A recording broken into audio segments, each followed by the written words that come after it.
Most people discover Stoicism through a quote: Marcus Aurelius, Epictetus, Seneca. Something hits them at the right moment, and they think, wait, I've felt this before.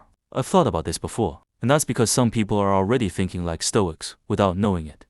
Not because they studied philosophy, not because they read the Meditations, but because life taught them through loss, through failure, through hard seasons, the same lessons the Stoics spent lifetimes writing down.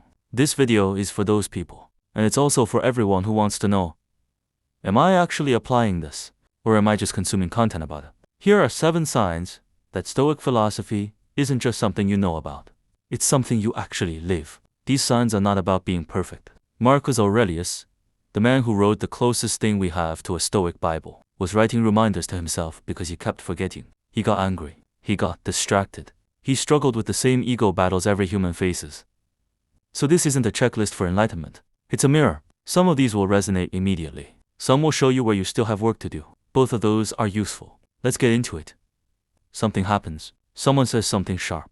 A plan falls apart. You get bad news. And instead of firing back immediately, instead of sending the angry message or saying, the thing you'll regret, you stop, even for a second. That pause is not a weakness. That pause is everything. Epictetus called it the space between stimulus and response. He said that space, however small, is where your freedom lives. Most people have no gap. Something happens, and the reaction comes out automatic, emotional, unchecked. They say what they feel, they do what the emotion tells them, and then they deal with the consequences. A Stoic trains that gap to be wider. Marcus Aurelius wrote to himself, how much more harmful are the consequences of anger than the circumstances that aroused it. He had generals who betrayed him, senators who undermined him, a conqueror who abused his trust, and in his private journal, he wrote reminders over and over to pause, to respond from reason, not from rage. If you find yourself naturally asking, should I say this? Before you say it, if you've ever typed a message and deleted it because you knew it wasn't worth sending, if you've sat with bad news before deciding how to respond, that's a Stoic mind at work. The goal is never to feel nothing. The goal is to never let what you feel make decisions for you.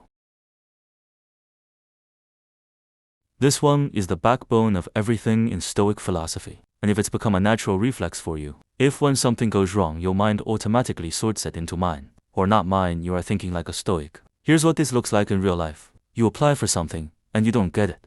A Stoic mind says, my preparation was mine. The decision was not. Someone treats you badly. A Stoic mind says, their behavior is not mine. My response is, the economy shifts, and it affects your income. A Stoic mind says, the market is not mine. What I do next is. This is not passivity. This is not nothing matters. This is precision. You stop bleeding energy into the column you cannot affect, and you put everything into the column you can. Epictetus was a slave. He had less control over his external life than almost any human being in recorded history. And from inside that reality, he wrote the most precise philosophy of inner freedom ever produced, because he understood that there is always a column that is yours. Always something you can choose. Always a response available to you. If you think this way, even imperfectly, even most of the time you are further along than you think. This one is rare. Genuinely rare. We live in a world built on external validation, likes, comments, approval, recognition, someone noticing what you did and confirming that it mattered. And there's nothing wrong with wanting to be seen. That's human. But a Stoic has done something most people never do. They have built an internal measuring stick. Marcus Aurelius wrote, never esteem anything as an advantage to you that will make you break your word or lose your self-respect. He governed an empire. He had more access to external praise than almost any person alive. And his private journal, the one written for no audience, is full of reminders to not care about it. A Stoic sign. You can do good work and not post about it. You can make a hard decision and not need anyone to tell you it was the right one. You can be misunderstood and not feel the need to over-explain yourself. This doesn't mean you don't feel the sting of criticism or the warmth of praise. It means neither one changes your direction. Your standard is internal. Do I know what I did and why? Was it the right thing? Can I look at myself clearly? If the answer to those questions is yes, you don't need the world to confirm it. That's one of the quietest and most powerful signs of a Stoic mind. Life hits. It always does. Bad week. Disappointing news. Emotional turbulence. The kind of thing that makes most people abandon every good habit they've built and just go dark for a while. But a Stoic gets up anyway. Not because they don't feel it. Not because they're made of stone. Because they understand that the routine is not a reward for good days. The routine is the thing that carries you through the bad ones. Seneca wrote, "Difficulties strengthen the mind, as labor does the body." And the Stoics practiced what they preached, literally. Marcus Aurelius was a sickly man governing a dying empire through war and plague. He still woke up every morning and wrote, still showed up, still did the work of being emperor, philosopher, and human being simultaneously, imperfectly, daily. Epictetus lost his freedom, still taught. Seneca was exiled, still wrote, a Stoic sign. Your bad days and your good days look more similar than most people's. You might go slower, you might feel heavier, but you don't disappear. You still make the bed, still do the work, still show up for the people who depend on you, still do the one thing today that moves you forward, even if it's small. That consistency maintained through difficulty is one of the clearest signs of a Stoic mind in action. Most people are in a constant war with discomfort. Bored? Pick up the phone. Anxious?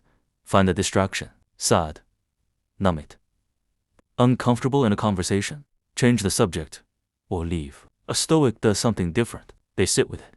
Not because they enjoy suffering, but because they've learned through practice that discomfort is not dangerous. It's information, and running from it costs more than staying with it. Seneca practiced voluntary poverty living, without comfort intentionally, so that when comfort disappeared, he already knew he could survive without it. The Stoics called this ascesis, deliberate practice of difficulty, cold, hunger, silence, hard conversations.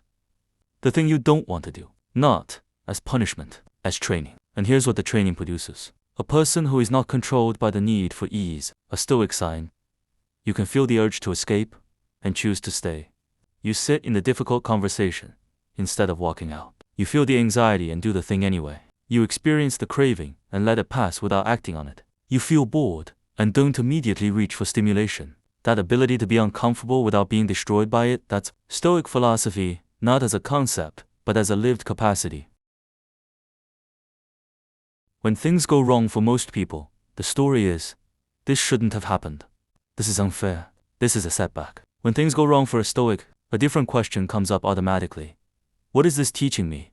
What does this make possible that wouldn't have been possible otherwise? This is Amor Fati in practice. Love your fate, not perform gratitude, not pretend it doesn't hurt. Genuinely look at what happened and ask, what can I do with this? Epictetus didn't see his slavery as a tragedy. He saw it as the exact conditions that forged the philosophy that would outlive empires. Marcus Aurelius didn't see the wars and plagues of his reign as bad luck. He wrote about them as opportunities to practice everything he believed. A Stoic sign.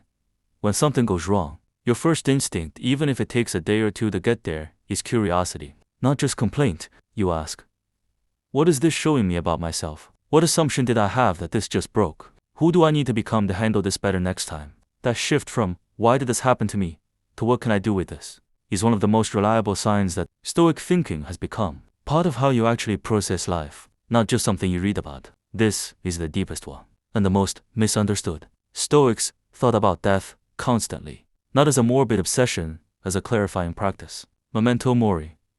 Remember, you will die. Marcus Aurelius wrote, it is not death that a man should fear, but he should fear never beginning to live. Seneca wrote entire essays reminding his readers that time is the only resource that cannot be replaced. And most people spend it as if they have an unlimited supply. A Stoic sign. You can think about your own mortality, and instead of panic, you feel something closer to focus. Because when you genuinely accept that your time is finite, not as an idea but as a reality, small things stop stealing large amounts of your life. You stop wasting days on grudges that don't matter. You stop delaying the thing you actually want to do. You stop performing a life for other people's approval. You start asking, if not now, when? If this is one of my finite days, what do I actually want to do with it? This doesn't mean you have everything figured out. It means you are living with some awareness of the clock, and that awareness held lightly, not anxiously, is one of the quietest and most powerful ways. 7 signs. Let's name them one more time. 1. You pause before you react. To you, separate what you control from what you don't. 3. You don't need external validation to feel okay. For hard things don't break your routine. 5.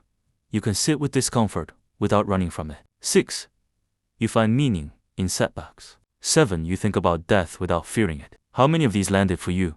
If most of them did, you're further along this path than you probably give yourself credit for. If a few of them stung a little, that's not failure. That's the work telling you where to focus next. Stoicism is not a destination. It's a daily practice. Marcus Aurelius was practicing it until the day he died, and he was the one who wrote the book. So wherever you are, keep going. Subscribe to the Stoic Path for weekly videos that bring this philosophy out of ancient Rome and into your actual life. And share this with someone who needs to hear it today.